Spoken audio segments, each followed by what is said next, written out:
Почитувани, добра вечер. Добрододовте во уште една анализа на Телевизија 24. Градот Скопје најави отстранување на галиите од коритото на реката Вардар, потек кој некои ги изненади, но секако привлече големо внимание, бидејќи на некој начин е прво отстранување на објекти од Скопје 2014, нешто за што се збореше овие години, но никако не дојде до тоа. Што ќе се случува со ова, но што ќе се случува и со останатите споменици е дел од темите за кои ќе разговараме вечерва со нашиот гостин, а тоа е, како што беше најавено, е скопскиот градоначалник Петер Шлегов. Добро вечер. Се разбира дека дел од емисијата ќе биде посветен и на ова што се случува околу корона вирусот, тоа е неизбежна тема, за тоа ќе зборуваме подоцна околу, се разбира, ингеренциите кои ги има градот. Кажете ми, господине Шелегов, најавивте дека ќе ги отстранувате галиите, веќе до една од галиите, онаа првата што беше направена, дадовте до фирмата рок од 30 дена да се отстрани, инаку кажавте ќе ја отстраните на нивен трошок. Па кажете ми, сега некако на многумина и ова некако им наликува на еден предизборен потек. Сега избори се најавени, сега одеднаш вие се сетивте да ги отстранувате галиите. Па не е предизборен потек, затоа што јас кажав уште на почетокот, кога дојдов за градоначалник на нашиот град, дека особено галиите, целиот проект Скопје 2014 сам по себе е сериозно контраверзен визави пораките што ги носи.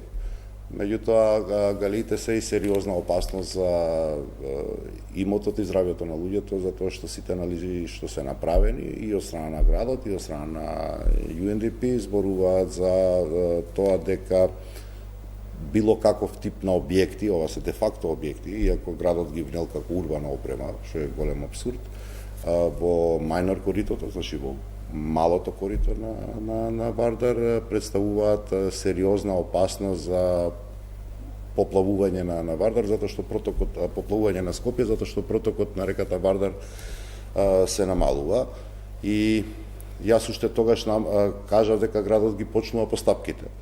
Сознанијата, да речем, кои што ги имаме, а кои што ги споделував со јавноста, доколку влеземе со насилен прекин на договорите кои што ги имаат концесионерите, кои што ги држат овие објекти, градот би го чинел околу 6 милиона евра средства, што ние ги немаме во моментов како град да ги дадеме, и затоа влеговме на мој терен професионален, адвокат сум, нели, да не забораваме, а тоа е да влеземе во една правна игра со концесионерите, и со овој концесионер правно се создада услови да може да се отстрани објектот, а да нема последици по буџетот, односно тоа градот Скопје да не го чини, ето да речеме провизорно цирка 2 милиони евра, и во моментот кога се создадоа тие услови, во моментот јас тоа го соопштив на граѓаните, како што впрочем многу прецизно, да речеме, водевме постапката за Дрисла. Исто така правна постапка. Ја се влечеше можеби 2 години и го завршивме процесот кој што после 9 години, меѓутоа без градот да биде изложен на правен ризик, да биде предмет на исплата на некаква си одштета на било кого. Сега тука бара малку време. Меѓутоа за мене е успех што успеавме да доведеме барем со едната галија во правна смисла постапката до таа мера, да можеме да го раскинеме договорот со концесионерот, а градот да не биде должен да надоместува, бидејќи тоа се 15-20 годишни договори кои што ги склучила претходната градска администрација, и едноставно како се создаде условите, така се направи тоа. Иначе е втор објект. Првиот е, ке подсетам, споменикот на ќосето пред судот. Добро, компанијата Фаланга Херонеа се огласи до медиумите, тие велат дека, сега зборуваме за оваа правна битка која ја најавувате, очигледно дека ќе ја има. Тие велат дека во 2016 година почнало изградба на панорамското тркало, тогаш им било невозможено да ја работат својата основна дејност, побарале да прекинат со работа, да не плаќаат закупнина, и велат дека нашата компанија до овој момент нема добиено никакво решение дека треба да продолжиме со работа, како што тврди градоначалникот дека се случува од 2018. Што зборува за непознавањето на договорот? И додава, се извинам, дека се работи за политички прогон. Па, не може да е политички прогон. Самиот факт што они зборуваат за решение, зборува дека не го знаат договорот кој што го подпишале со градот. Градот, кога ќе се создадат услови, ги известува. Градот ги извести. Они во моментот кога го добија известувањето, има заостанати 2 закупнини, кои што ги платија. Што значи дека изреагирале на дописот од градот, меѓутоа не ја започна дејноста. Дејноста требаше да ја започне до 6 март. Значи не зборуваме сега избори, ќе има, ќе нема. Тоа е една приказна која што трае некаде од втората половина на 2018 и сега се создадува условите. Ете, речено народски, можеби ги фативме малку на спање, па не се сетија што треба да направат и кога да направат. Меѓутоа фактот што тие зборуваат дека градот требало да им врачи некакво решение, зборуваат дека не го знаат ни договорот. Градот им праќа известување дека постојат услови да продолжат со работа и дека до тој рок се должни согласно договорот да започнат со својата дејност. Не започнаа со својата дејност, истече рокот, ги известивме дека договорот им е раскинат, дека треба да ја отстранат галијата од коритото на Вардар. Тој рок, ете, се погодило, истекува на некаде 8-9 април, избориве се на 12.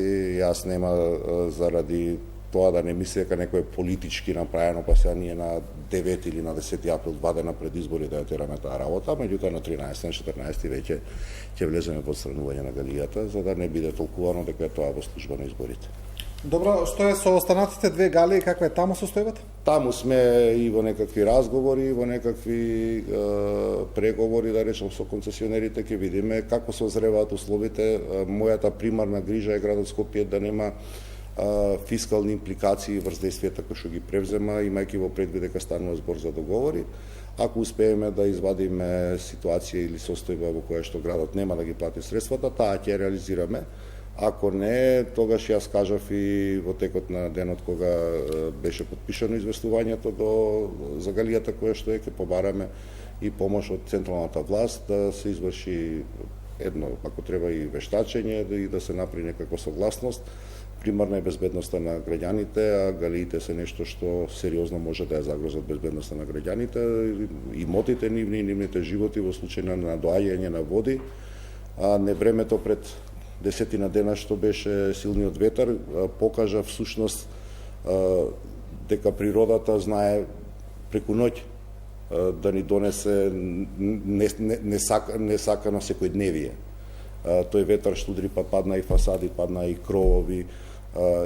Значи не можете вие да речете нема да има поплава во Скопје. Тоа не можеме да го знаеме. Може да ни се погода 3 или 4 дена. Скопје е слив од 3 реки, нема да не заборавиме. Подобрена е безбедноста со изградбата на браната Козјак, меѓутоа да не заборавиме дека во Скопје се влеваат де факто 3, со се серава 4 реки, тоа е реката Вардар, реката Треска, реката Леперец и реката Серава, и секоја на свој начин може да ја загрози безбедноста хидролошка, што значи да ја зголеми опасноста од поплавите.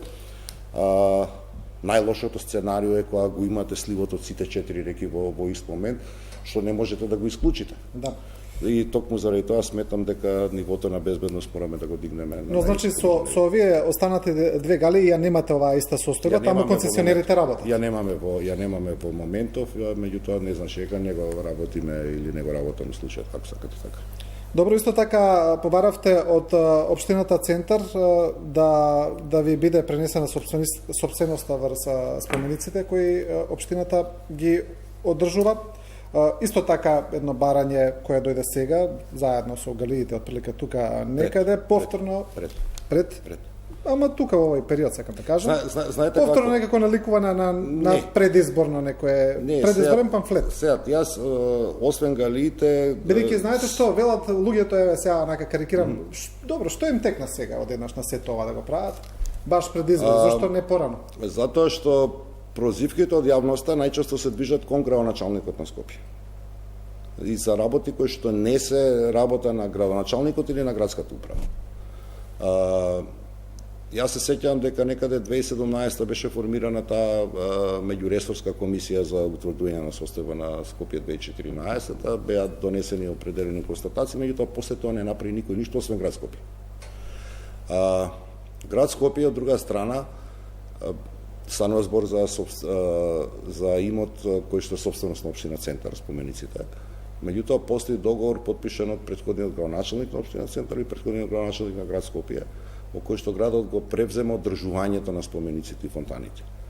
Тоа моите сограѓани, нашите сограѓани, ги чини некаде околу 500-600 евра годишно. Одржуваме туѓ имот со тие пари.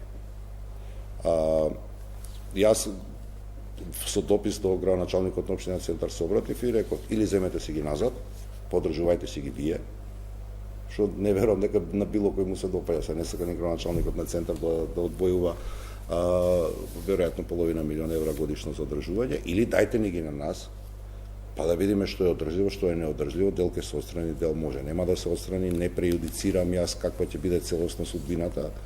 Има еден спорен објект што е собственост на Министерството за култура, тоа е недоизградениот споменик на мајка Тереза, кој што, не знам, мислам дека токму заради местото на кој што е ставен и посветен, а малку е некојаш кога ќе чепне човек и кога се спомне мајка Тереза и хуманиот дел од жената што и католичката црква прогласи за светица, може би и политички шкакливо да влезе човек во такво нешто, меѓутоа тој споменик се наоѓа на улица.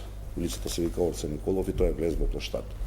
Тој е недовршен, тој узурпира тој недовршен објект, узурпира јавен простор.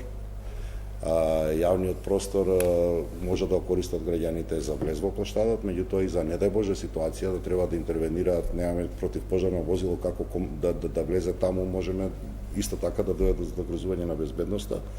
И не случајно стандардите се на светскиот урбанизам дека се слеваат улици во плоштадот. Ние еден природен тек на една улица која што постоела и е прекината со градски зид, меѓутоа постои како крак тука, го стопираме влезот на плоштадот.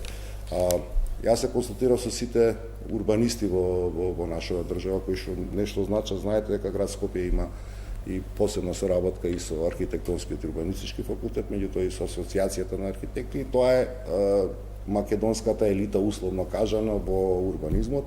Едногласни се сите дека нема град во светот каде што постои објект на среде улица.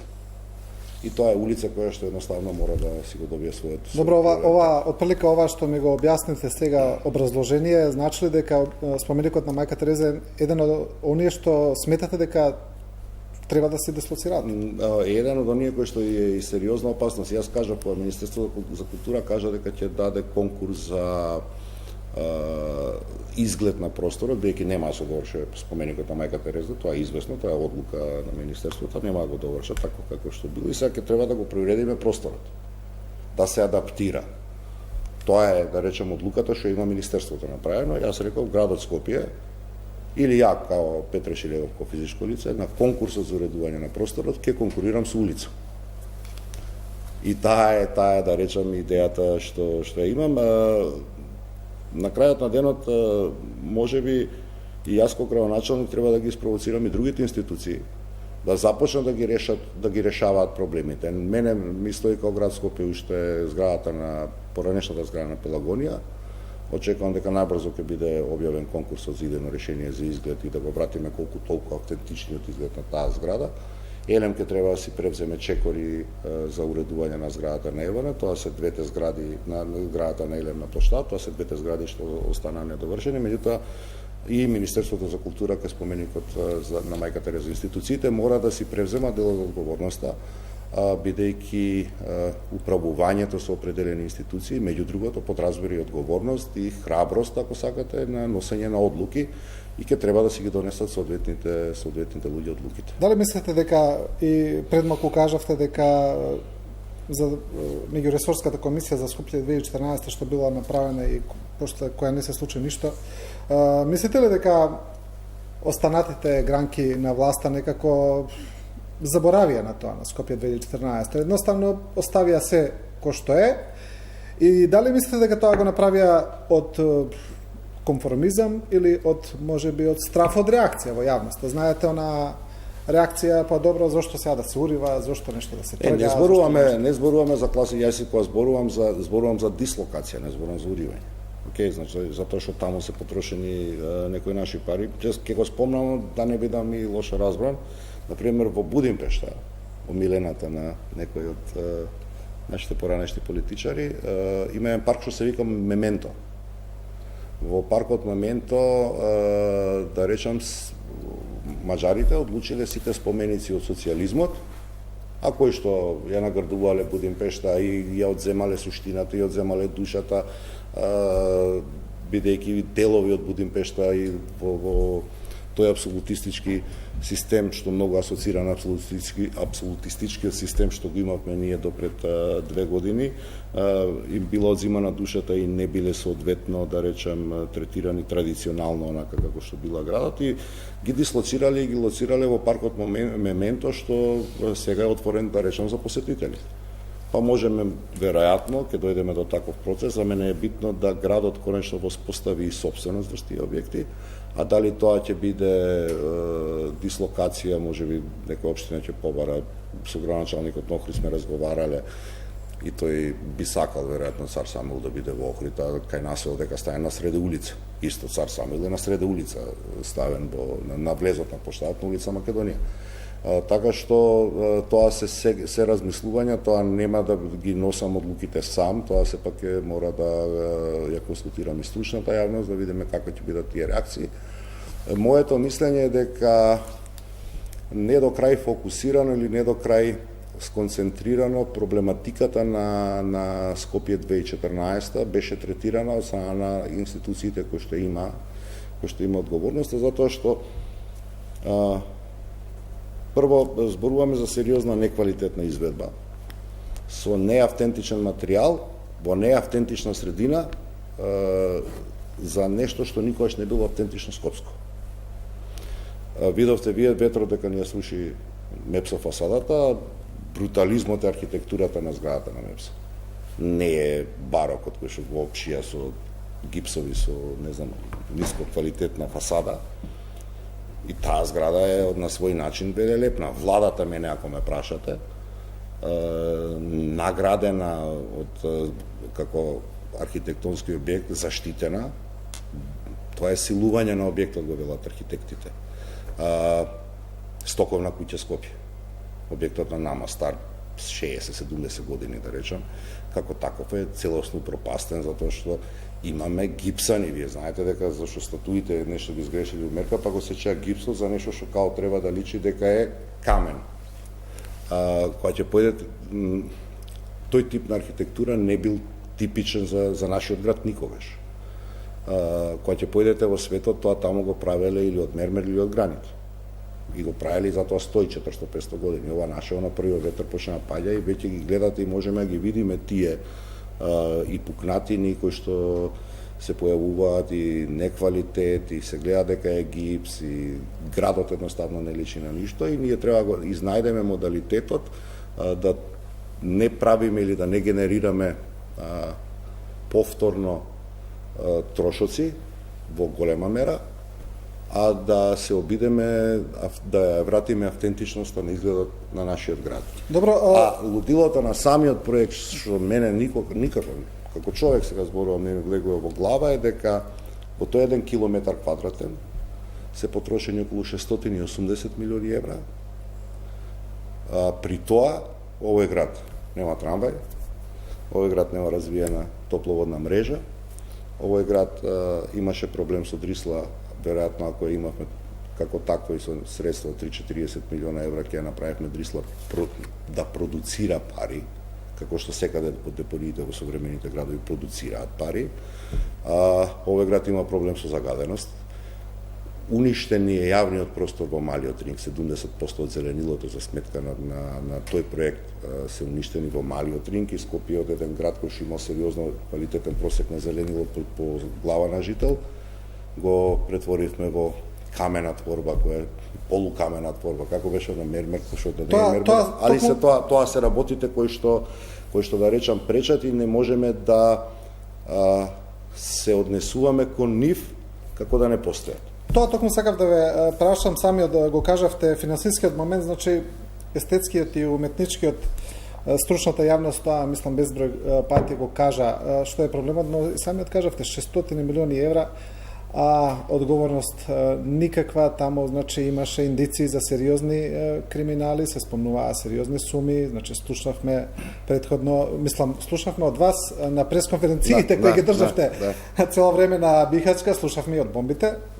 Мада за Скопје 2014 не толку, скоро воопшто, но слушавме цело време за индиции за сериозни криминали и од сето тоа сега ништо.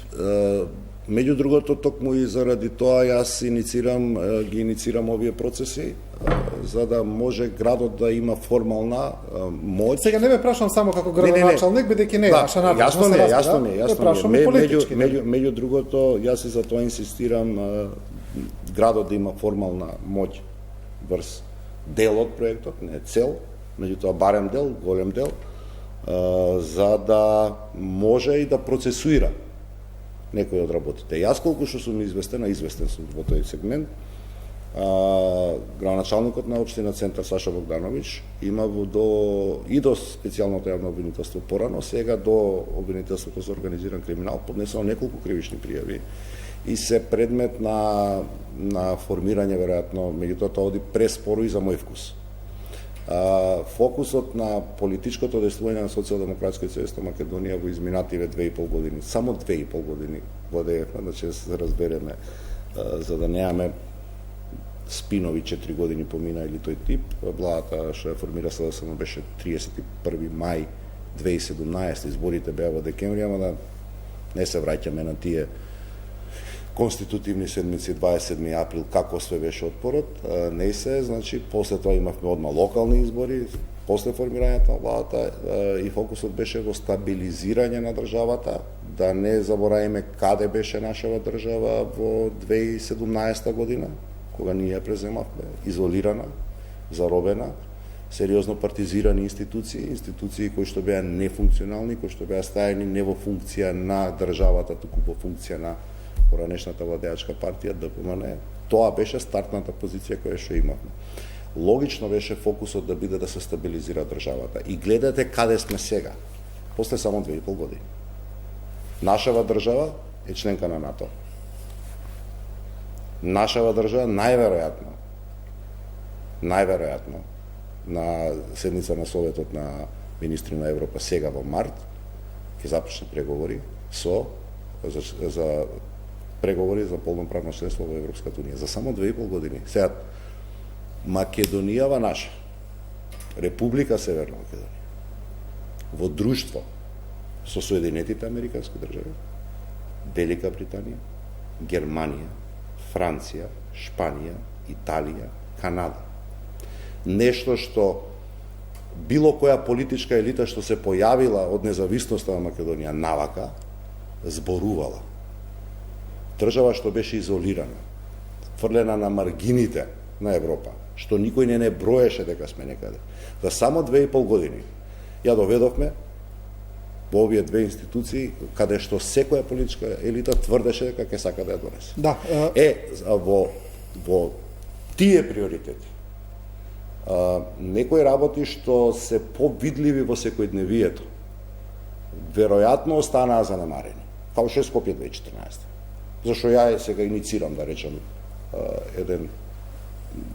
едно буткање да тоа е сегмент право и правда. Така, и сега успеавме да во државата да ја направиме правична. Многу пари потроши државата да најзагрозените социјални групи на граѓани. Тоа се работниците во кожарската и текстилната индустрија и земјоделието. Ги подигнеме економски, социјално да ги подкрепиме. Не ги збогативме.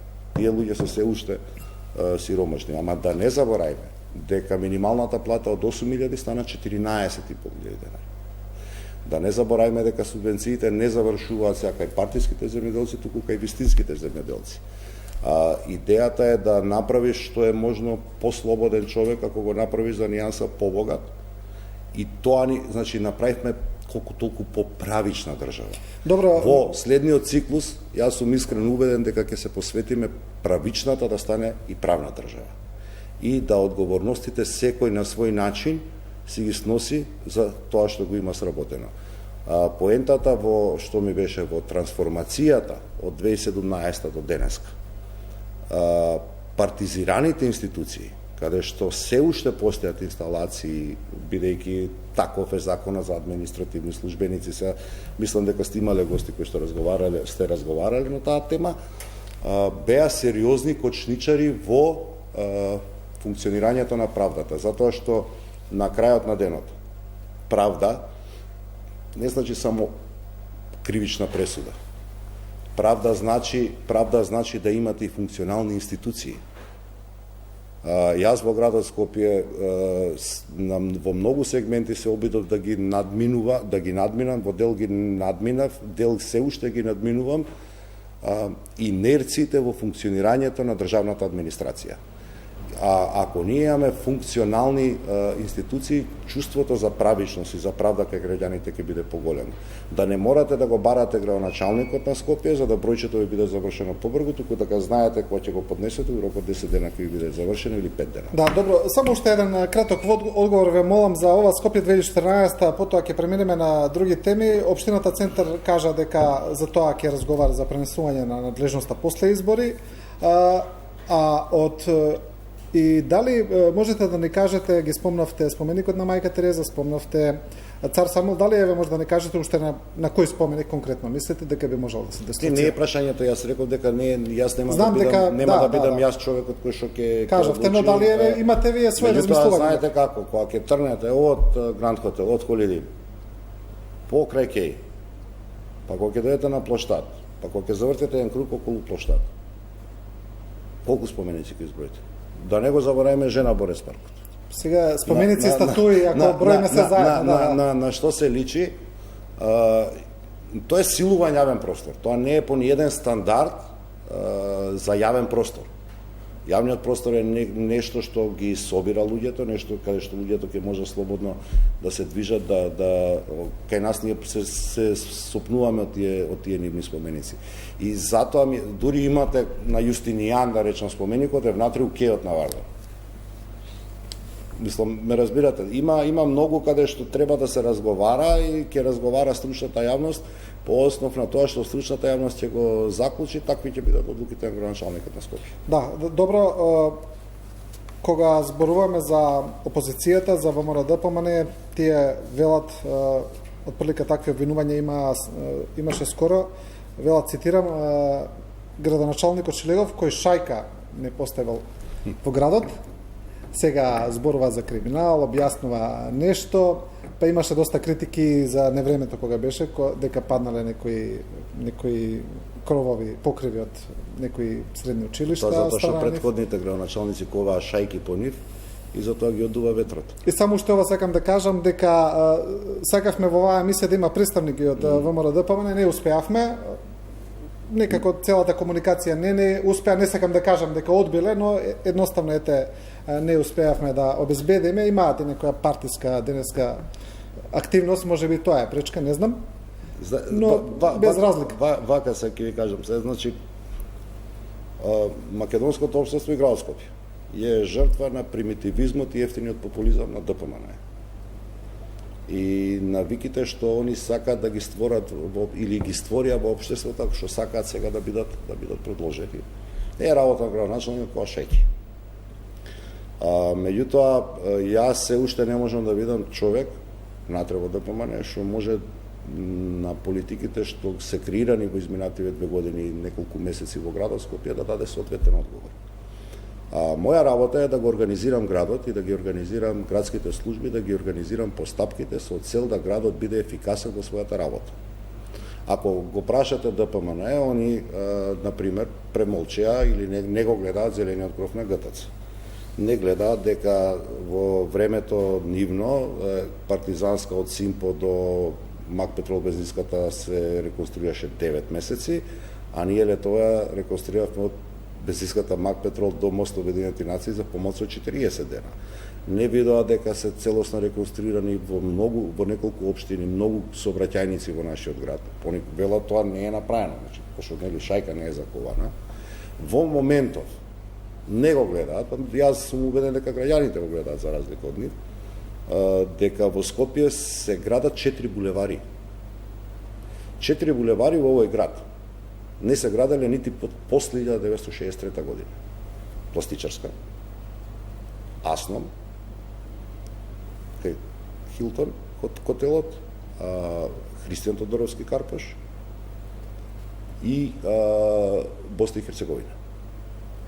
4 паралелно се градат. При што Пластичарска ќе биде завршена до крај на март, Христијан Тодоровски Карпош ќе биде завршен до крај на март, Асном веќе можат граѓаните од овој дел од градот, од аеродромот Лисиче, да го видат во употреба. Го пуштивме мостот како продолжение на тој булевар, ниска мидница, и Босна и Херцеговина заради газоводот тие мал застој, тоа е веќе надминат и ќе може да го видат како се формира. Во Скопје, кога ќе го анализирате комуналниот смет, во 1984-5 ЕМО Охрид произведел метални контейнери. И заради такво што било стопанството, во Скопје донеле метални контейнери, производ на ЕМО Охрид, што може би била економски добра одлука за тој период.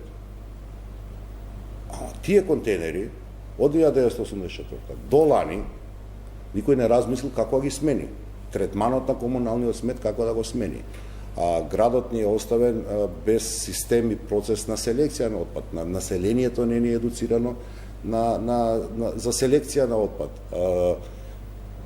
Градот е оставен без инспекторска служба. Значи сега ја подобривме, па јас имав пред непол месец дена за работата на инспекцијските служби, кадровски, технички ги подобривме инспекциите. Меѓу другото, делот што е фатен тренд овие 2 години на намалување на загадените денови. Не сме надминале загаденоста на воздухот, меѓутоа намалување на загадените денови во зимскиот период се должи на засилениот инспекцијски надзор на град Скопје, па не ни се случува сега. Еве во ЈСП во моментов никој не може, освен лиценцирана фирма, да го откупи уљето. Порано го откупил кој како стигнал, па по сервиси го пале, а ние го дишевме. Ме разбирате, ама таков еден ред минимален се немало постојано. И сега добро, злите јазици ќе кажат дека довнал ветер па ви помогнал за загадување. Ги компариравме деновите и са исти се деновите на ветришта. Не е Скопје кај што има драстични климатски промени. Котлина е. Компарирани се и тие денови. Не ги компарирав јас. Ги компарира Министерството за животна средина, затоа што не е на крај на денот одговорно се случува и на градот загадениот воздух. Она што можам да окажам е дека е Скопје симнат од листата годинава официјално на најзагадени главни градови во светот. Нешто кај што држевме високо место. Сега е тргнат. Значи е паднат испод 20. Таму се презентира 20, што не значи дека е проблемот надминат. Меѓутоа значи дека сме го фатиле добриот пат да го решиме проблемот. Сега, за да не скакам од тема на тема,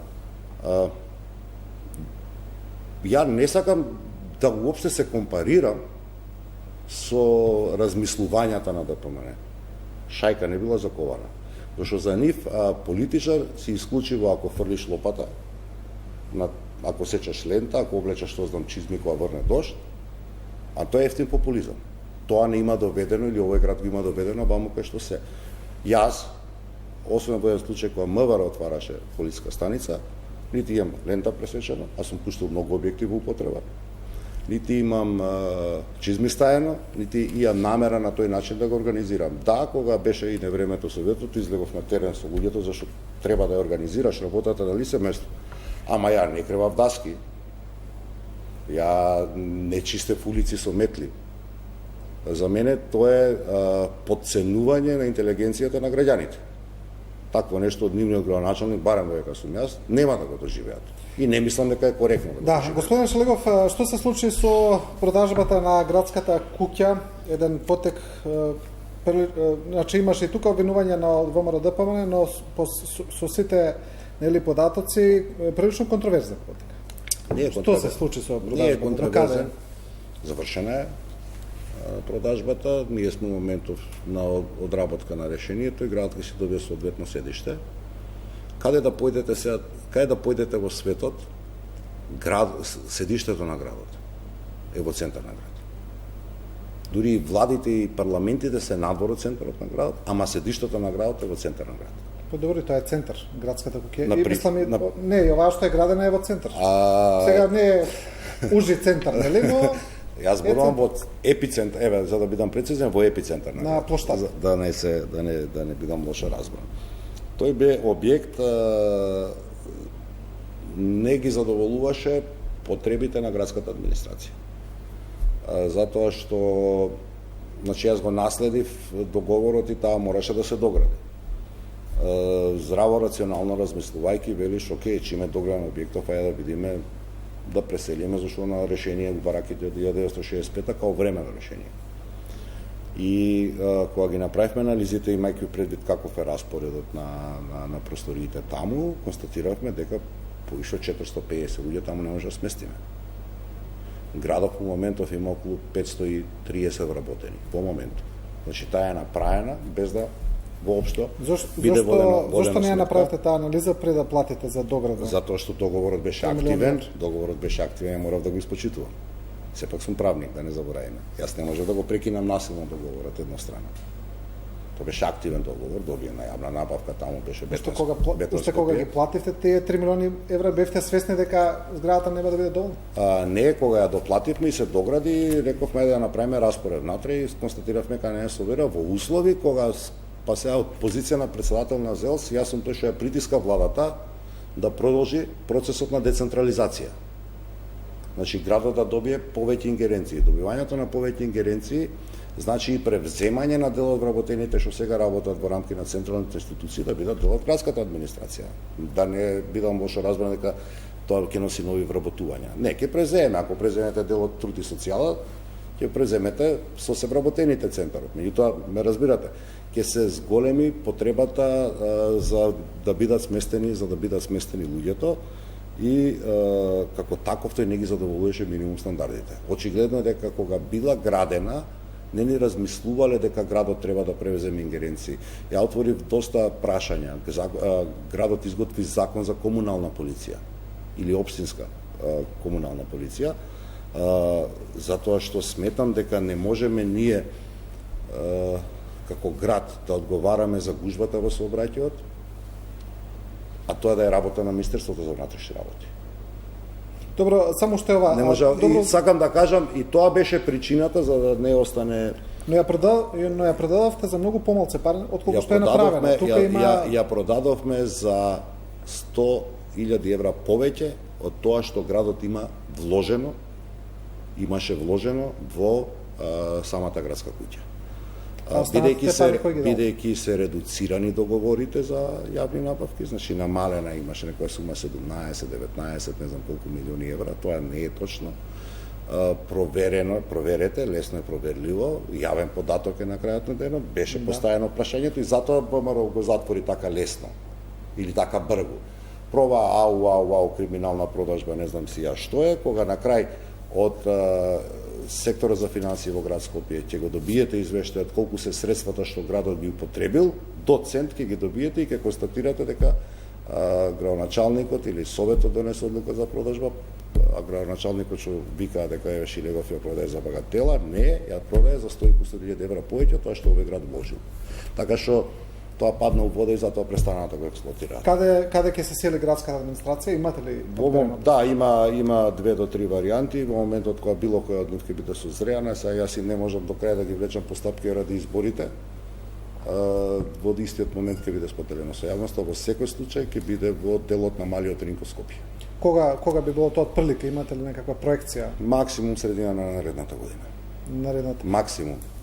Што би се градило на местото каде што се сегашните бараки? На местото на сегашните бараки ја избришавме во соработка со општина Центар маркицата што предвидуваше висококатници, згради, хотели на тој потек. Таму ќе се изгради монтажен паркинг кој што ќе ги обслужува граѓаните за потребите на новиот забавен парк, каде што веќе сме во постапка да го направиме на место на стариот Луна парк, за потребите за зоолошка, за потребите за Девармало, за стадион, за парк. Капацитетноста на тој монтажен паркинг ќе биде некаде помеѓу 600 до 800 места во зависност. Инсистирам да биде монтажен за да ги заштитиме дрвата, таму има веќе дрва сериозни, убави големи, ќе можеме убаво да ги опшиеме, да него дивастетот на дрвата да го направиме, а сепак да биде во тој простор во служба на граѓаните. И мојата идеја е на најгорниот дел од тој монтажен паркинг кој ќе биде на 2 нивоа, или би требало да биде на 2 нивоа, да имаме и јавни игралишта за кошарка, за баскет, за ракомет, за тој тип на спортови, така што да го ставиме тој простор во целосна функција на граѓаните на град Скопје. Да, Луна паркот уште вашиот претходник го најави, но некако таму работата застана скроз. Одамна се чека, па сега Скопје немаат никаков Луна парк, ни стар ни нов. Таму беа започнати партерни активности, беа ги скапишко платени економија, не вреде партерното уредување што го доплативме ние пошто беше активен договор кога дојдов и купени 7 машини за возење. И тоа беше тоа што е наследено, машиниве се складирани и излеговме со еден поинаков концепт, пошто нели градоначалников актуелен на Скопје, сега да не излезе јас се фалам, ама не е тиква без корен, има бајаги пријатели низ Европа. Еден од моите пријатели е човек што има проектирано 52 забавни паркови, не луна паркови.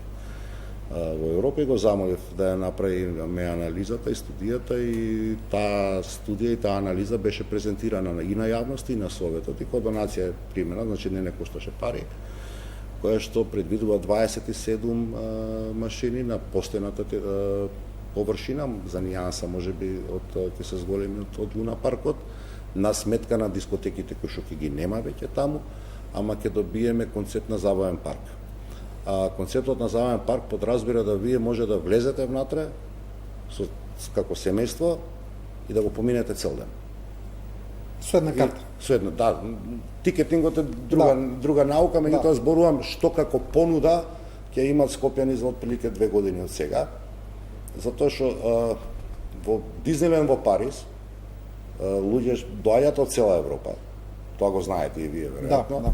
Меѓутоа не идат таму за да се вртат на вртелешките. Таму има една цела приказна што вас како конзумент, како семејство, како луѓе би дава можност да уживате на еден многу поинаков начин во еден свет кој што се нарекува забавен парк. Значи, затоа и мојата одлука е дека Скопје треба да има забавен парк.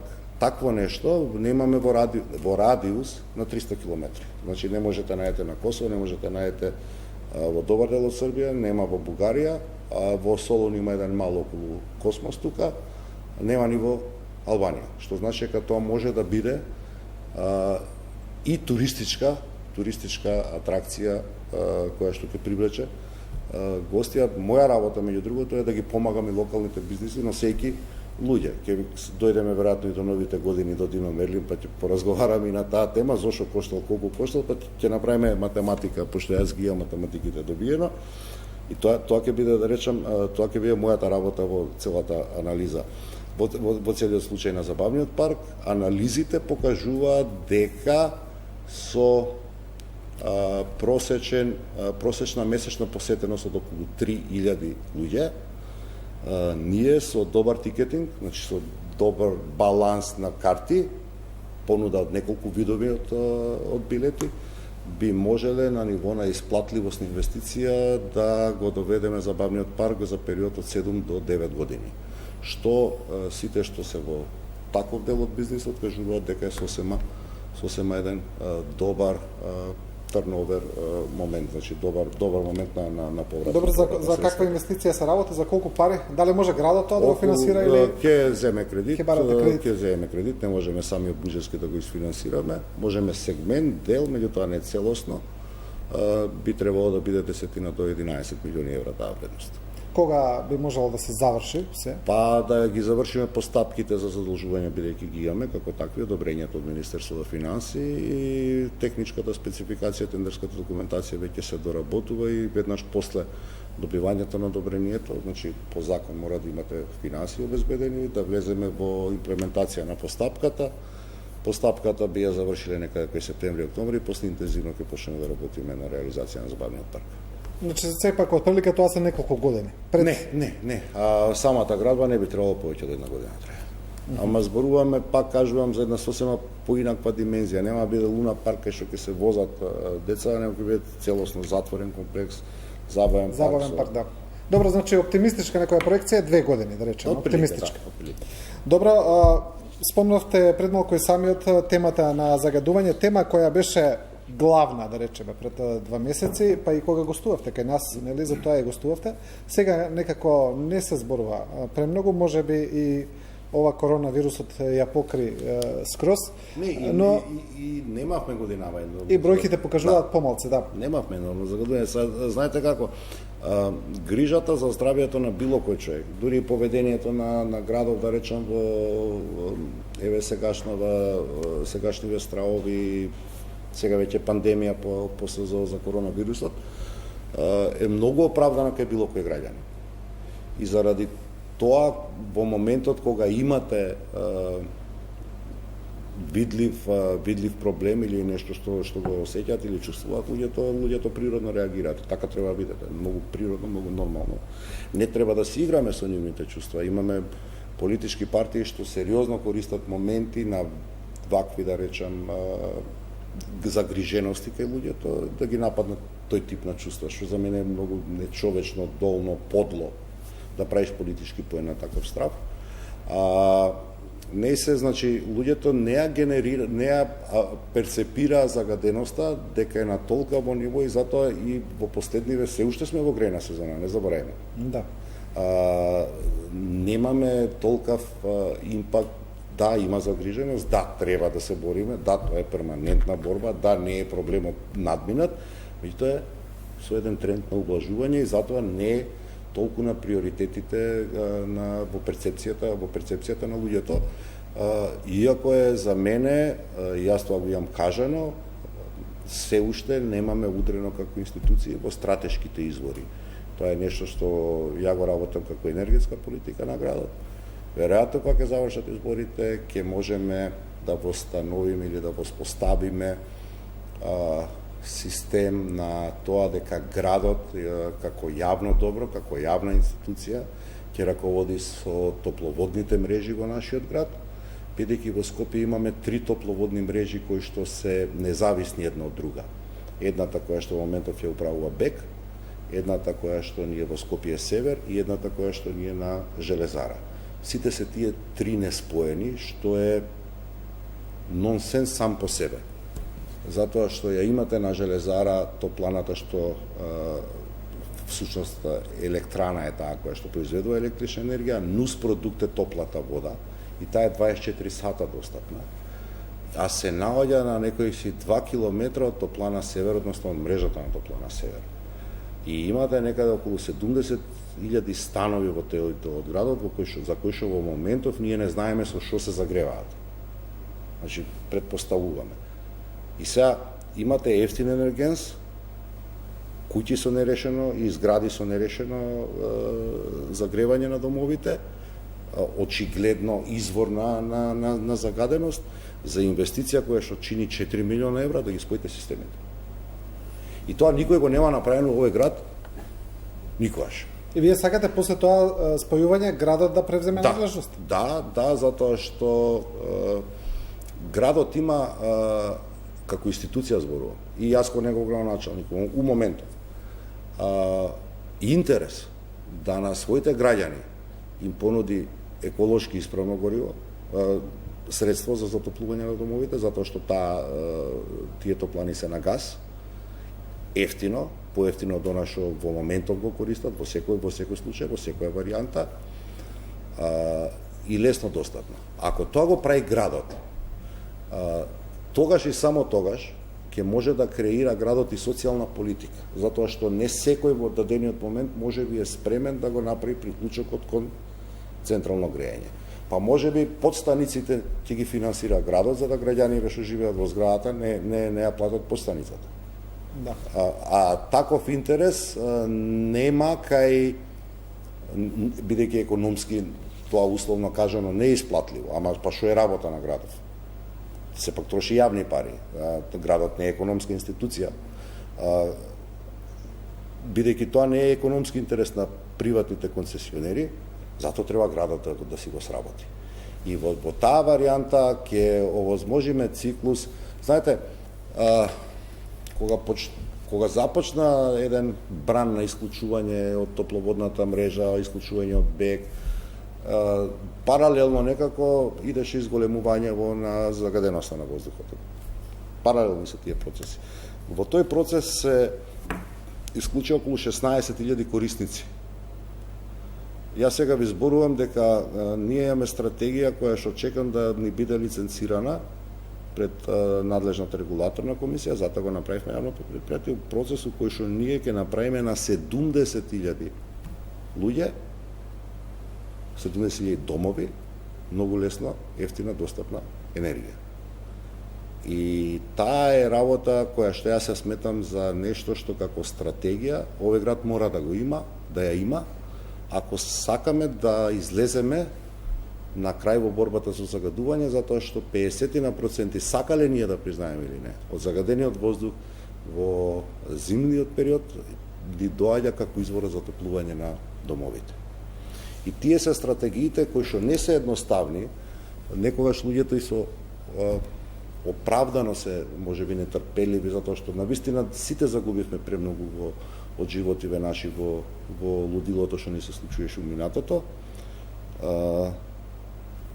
Јавниот превоз, кој што исто така и тоа како го стратешки го работам и го работиме, да не бидам сега лошо разбран, енергетската политика, која што и како стратешки ја правиме, се работи кои што не се одвиваат брзо. И се оној сегмент кога ја викам се чудам што работеле 30 години пред мене градоначалниците. Затоа што градот немал стратегија.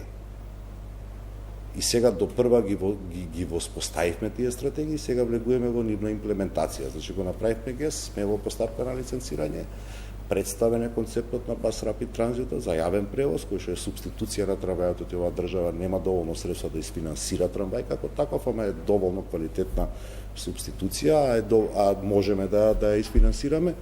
И во едното и во другото сме влезени во сериозни фази на имплементација. Кај Bus Rapid Transit повеќе од 4, да речем, имавме средби со консултантите на ЕБРД, веќе работиме на целосно идејното решение и мојата предпоставка е, ако после изборите биде донесен законот за задолжување некаде до јули месец, ние ќе можеме тендерската постапка за имплементација на Bus Rapid Transit да ја завршиме некаде до нова година, што би се рекло наредната година да започне со негово имплементирање, значи да имаме избрани понудувачи и во 2021 Скопје конечно да ги осетат бенефитите на современ јавен транспорт. Ова се работи кои што ако не ги работите посветено, ако не ги работите секојдневно, со се енергетскава стратегија за која што зборував, нема да може да ви дадат резултат. Меѓутоа не постои поинаква алтернатива за било која друга урбана средина, наречена град, во било каде на светот, па зашто Скопје би се разликувало. Скопје е на добар пат да ги надмине овие проблеми, бидејќи пак велам веќе започнуваме со имплементација на тие стратегии, многу бргу тие ќе бидат и сериозно видливи за граѓаните. Добро, господине Шлегов, мораме да направиме една кратка пауза за реклами, потоа ќе позборуваме малку и за коронавирусот, се разбира што може градот да направи. Останете со нас, се враќаме брзо во студиото. Да, се враќаме во студиото со нашиот гостин, градоначалникот Шлегов. Господин Шлегов, што може градот Скопје друго да направи? Отприлика, вие уште пред да се случи ова посериозната закана од короната, уште тогаш ги укинавте екскурзиите за децата. Еве, денеска гледаме и јавниот превоз ќе се, освен што ќе се редуцира, ќе се укинат и бесплатните билети за пензионерите, за студентите, за помалку да се развозуваат нели луѓето. Предпоставам дека тоа што е во ваша надлежност, останато е дезинфекција, што можете да направите? Неколку сегменти. Кога се појави вирусот, бидејќи е инфлуенса, грипозен вирус, колку толку и јас имам и базични познавања за тоа како се развиваат тие работи. Дадов налог на градските служби за потребите на средните 23 училишта да извршат набавка на антибактериски сапуни. И ги набавивме веднаш, кога вирусот дојде во Европа, првиот случај ги пуштивме во употреба. Значи, ние превениравме определени ситуации и како такви, не да се фалиме, ама сме предначали институционално зборувам, и ние во моментот кога се појави првиот случај во Македонија, веќе во употреба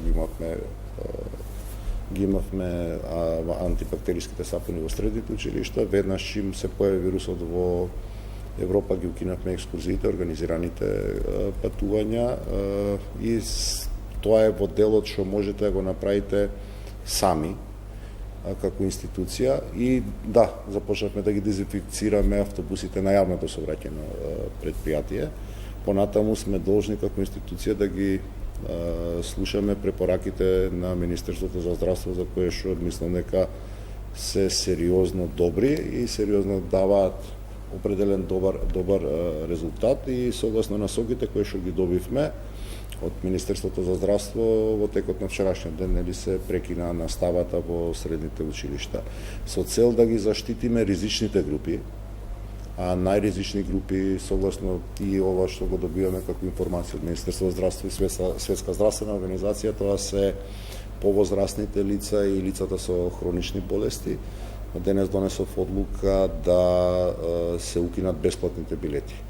Значи, тоа, ако е прекината наставата, не значи дека треба сега деца да не се шетат по автобусиве и да седат по кафичи. Сепак треба минимум секој од нас да има одговорност кон сопственото, меѓутоа и кон колективното здравје.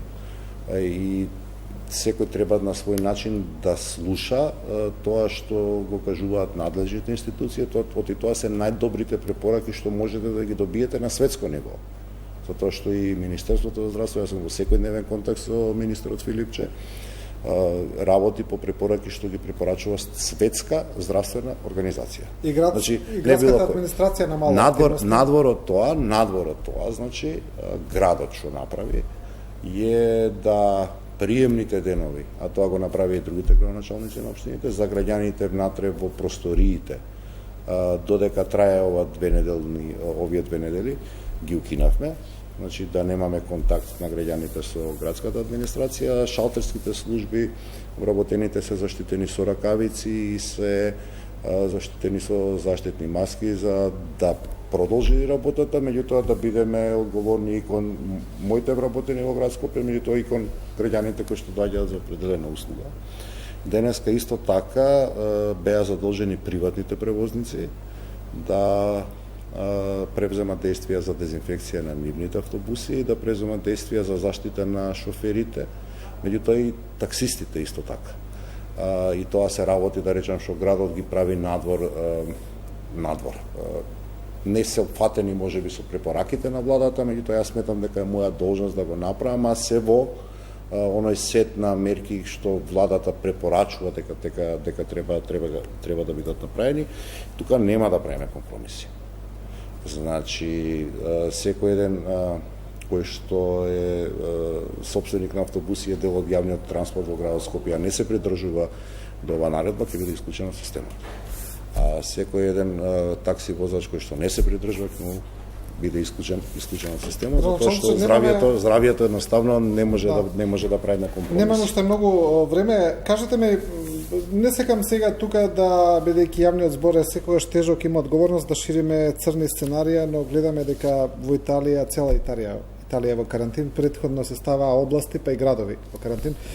Доколку дојде до такво црно сценарио, доколку толку се прошири заразата, доколку дојде до ситуација Скопје да биде во карантин, подготвени сме за такво нешто? Бидејќи едноставно не сме имале ни примери, ниту знаеме. Не е Скопје единствената институција или знам дека не е, која што би влегла во таков. За тоа се веројатно сценарија кои што ги разработуваат. Не е добро јас да го зборувам тоа, бидејќи не сум надлежен. Да. Тоа се сценарија кои што други институции треба да ги разработуваат, веројатно ги разработуваат, сега не можам јас да кажам ни да ни не. Ние сме должни потоа како институција и како град Скопје и како поединци, надвор од политика, надвор од политиканство, особено надвор од политиканство, да ги примениме сите препораки кои што ќе бидат утврдени како мерки од страна на Министерството за здравство, таму има Комисија за заразни болести, па Министерство за здравство, па Влада на Република Северна Македонија, и тоа е редот што мора да го испочитуваме. Не треба сега ние да се брзаме како град Скопје или како индивидуи да се правиме поголеми католици од папата. Системот функционира, за мене тоа е многу битен момент. Системот е респонсибилен во смисол реагира на во делот на превенција. Ова што сега се превзема е само превенција за да се спречи токму ова што вие го зборувате, ширење на инфлуенсата на вирусот, и мислам дека сега за сега се успева да се држи ситуацијата под контрола. Што видите, денеска Меркел имаш во Македонија, тоа може би е чудно, но Меркел кажа дека очекува дека 2/3 од Германија ќе го фатат вирусот. 65 до 70%, така, да. Што не значи дека 2/3 од Германија сега ќе починат заради тој вирус. Ме разбирате, за да не многу е битно во овој момент да се престанат две работи. Да се прави политика, ова не е политичка тема. Број 1 и број 2, да се презентираат вистините вести. За жал, во изминативе 10 дена гледаме дека известни портали, нема да кажам про вакви, про такви, граѓаните подобро од мене и од вас знаат кои се склони да шират лажни вести. Да не веруваме на нешто што не е институционално потврдено, затоа што само почитувањето на институционалниот пат е единствениот исправен пат. Верувајте ми, онолку колку што познавам делот и луѓе, онолку колку што се познавам себе си, нема некој кој што размислува повеќе за здравјето општо, колективно, за здравјето на секој поединец. Нам не е секој сечие човечко здравје или сечи човечки живот и те како битен, и затоа треба да не шириме лаги со цел да ги плашиме граѓаните. Граѓаните добро да се запознаат од вистинските извори, затоа што стравот не е сојузник. Стравот и паниката може да не бидат само непријател во даденава ситуација, Да. Стравот е една од причините, незнаењето е всушност причина за стравот. Да. Ако Добро го прочитаме, тогаш мислам дека ќе може времето се ни е справи. веќе практично истечено. Ве молам за навистина 2 блиц одговори. Ние начнавме многу важната тема за кучињата скитници. На крај, имаме на крајниот стационарот ќе го отвориме, веројатно нема да правиме отварање заради тоа што во време на предизборие не смееме да правиме, затоа што од корен тоа беше цело контаминирано, цело беше со заразни болести, и таму ако однесете здраво куче да третирате, ќе го заразите и заразено ќе вратите на улица.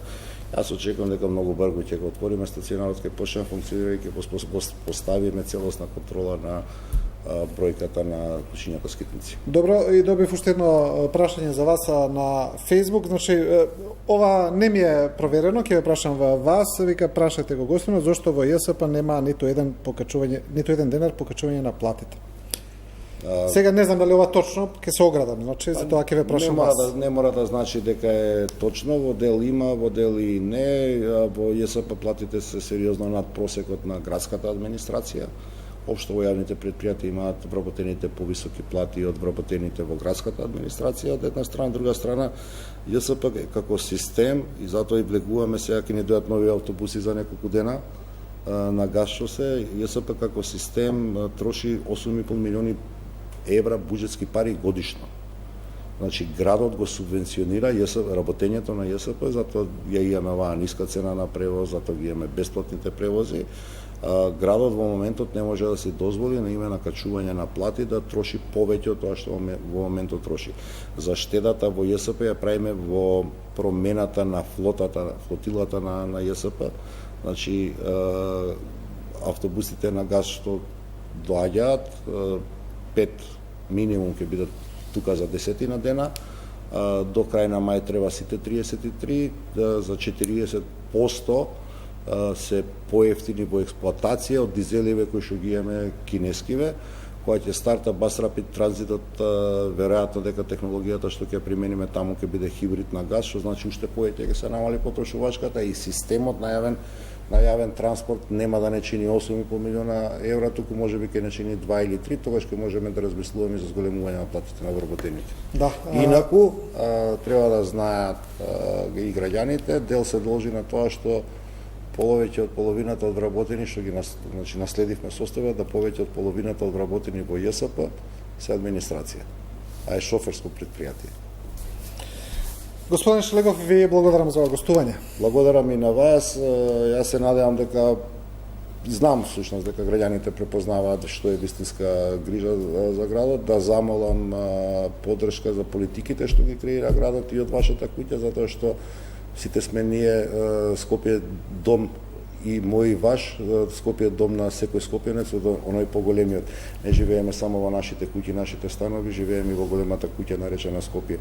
Се добро што ќе создадеме и ќе креираме за Скопје, затоа и замолувам за поддршка, е добро за секој од нас поединечно. Да, не начнавме уште доста теми, но тоа е толку Скопје кратко нема времето. крај, нема крај. Нема почитувани, следевте уште една анализа, ви благодариме на довербата и вниманието. Останете со нашата програма.